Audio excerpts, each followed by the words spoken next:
Hello guys! Welcome to my vlog. Ang video ko for today ay comparison ng S26 Gold versus Lactum na parehas na pang 0 to 6 months old. Request nga pala ito ng isa sa mga viewers ko. Maraming salamat po sa tiwalang ibinibigay nyo sa akin upang ma-review ang mga gatas na ito. Sa nutrition facts, doon ako magbabase sa 100 gram of powder kasi yung sa Lactum walang nakalagay na per serving. Disclaimer, ang vlog na ito ay hindi health advice at hindi rin ako nagre-rekomenda ng anumang gatas. Review lamang ito base sa nutrition facts, presyo at label. Kumonsulta sa health professional kung magbibigay ng formula milk sa bata. Okay, let's start. Sa dietary fiber, lactose, HMO, and fat, lamang S26 Gold. Samantalang lamang naman ang Lactum sa energy, linoleic acid, and linolenic acid.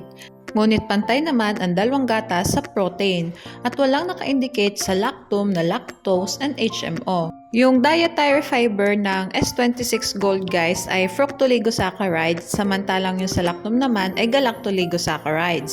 Parehas silang prebiotics pero mamaya i-discuss ko kung ano yung pinagkaiba nila. Sa phospholipids, sphingomyelin, other phospholipids, arachidonic acid, and DHA, lamang ang S26 Gold. At ang mga sumusunod na yon ay hindi indicated sa nutrition facts ng Lactum. Lamang S26 Gold sa first category. Mag-proceed naman tayo sa vitamins. Lamang ang S26 Gold sa vitamin A, carotenes, vitamin D, vitamin K, vitamin B1, vitamin B2, and vitamin B6. Samantalang lamang naman ang Lactum sa vitamin E at wala itong carotenes. Sa vitamin B12, niacin, folic acid, and biotin, lamang ang S26 Gold. Samantalang lamang naman ang Lactum sa pantothenic acid at vitamin C. Lamang S26 Gold sa vitamins. Mag-proceed naman tayo sa minerals. Sa iron at zinc, lamang S26 Gold. Samantalang lamang naman ang Lactum sa calcium, phosphorus, magnesium, copper, and manganese. Ngunit pantay naman ang dalawang gatas sa iodine. Sa selenium, nucleotides, taurine, and lutein, lamang ang S26 Gold. Samantalang lamang naman ang Lactum sa sodium, potassium, at chloride. Ngunit wala itong nucleotides, taurine, at lutein. Pero pantay naman ang dalawang gatas sa L-carnitine. Sa choline, pantay ang dalawang gatas. Ngunit sa inositol, lamang ang Lactum. Lamang ang S26 Gold sa minerals. Magtungo naman tayo guys sa presyo parehas kong kinuha sa Shopee. Paalala guys, pwede pang iba ang presyo ng dalawang gatas na ito depende kung saan store nyo sila titingnan. Bale hindi nga ako nakakita na parehas na bigat ng dalawang gatas na ito. Yung S26 Gold ay 1.8 kilograms, samantalang ang Lactum ay 2 kilograms. Bale mas mabigat ito ng 200 grams kumpara sa S26 Gold. Pero mas makakamura ka pa rin sa Lactum na 2,306 pesos.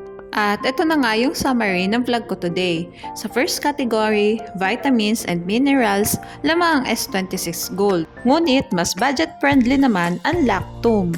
Tingnan naman natin ngayon ang pinagkaiba ng fructoligosaccharides na meron ang S26 Gold at galactoligosaccharides na meron ang Lactum. Yung fructoligosaccharides, better for regular bowel movement and general gut health.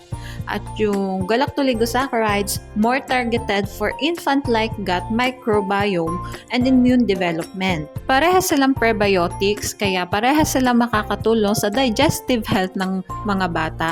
Pero yung galactoligosaccharides na meron ang Lactum ay closer sa breast milk. Okay guys, kita naman natin sa review na talagang mas nutrient dense ang S26 Gold. Talagang sulit ito sa presyo niya. May mataas itong DHA na nakakatulong sa brain development at mas lamang din ito sa vitamins at minerals. Kaya kayang-kaya nitong isupport ang overall growth ng bata. Sapat din naman guys ang Lactum para sa overall health and development ng infant. Budget-friendly din ito. Wala mang nakalagay na DHA sa nutrition facts nito, pero tulad ng S26 Gold, may iron, choline at inositol din ito na basic needs para sa brain development. Mataas din to sa calcium na maganda para sa bone development. Basta lagi nating tatandaan, pumili ng gatas na hiyang sa bata. Mahalagang paalala, breast milk is the best milk for babies. Okay, hanggang dito na lang po ang vlog ko. Sana ay nagustuhan nyo. Thanks for watching. Please like and subscribe for more videos.